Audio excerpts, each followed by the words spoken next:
Oh, souvenez-vous que nos corps sont le temple du Saint-Esprit. Et chaque jour, nous salissons ce temple-là. Cela nous enlève directement comme étant un sacrifice vivant. Il y a des hommes de Dieu, de jeunes serviteurs, aujourd'hui, en vue d'être remplis de ce désir-là, de faire ce que les grands ont fait, d'un coup, ils partent toucher à des choses qui ne sont pas correctes. Jeunes que nous sommes aujourd'hui, on passe plus peut-être beaucoup de temps devant nos téléphones, et ce que je sais, ce qu'on fait, j'ignore. On regarde des choses qui ne sont pas dignes, des choses qui nuisent nos yeux. Oh, lorsqu'on a un sacrifice vivant, tout de nous doit être saint.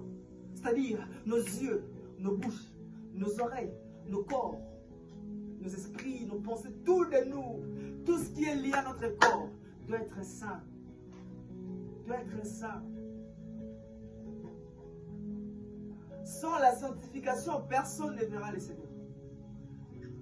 La seule façon de voir le Seigneur, la seule façon de rencontrer le Seigneur, on doit être saint.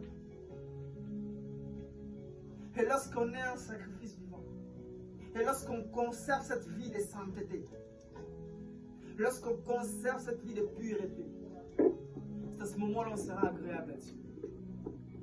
On arrive à être agréé par Dieu parce qu'on n'est pas saint. Il est 3 fois saint. Et ceux qui s'approchent de lui doivent être saints également. Ceux qui s'approchent de lui doivent être purs également.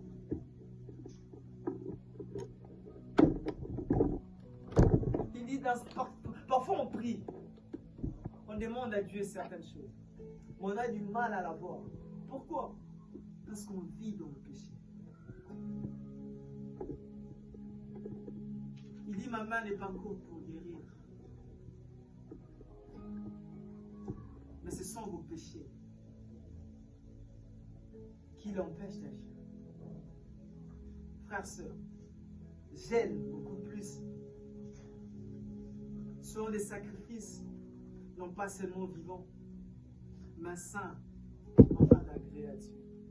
Vivons sur cette terre comme des sacrifices qui plaira à Dieu. Comme des gens qui se privera de certaines choses. Oh, je suis permis de boire, de prendre de l'alcool. Je suis permis de faire, de voler, de corrompre. Oui, je suis permis de le faire.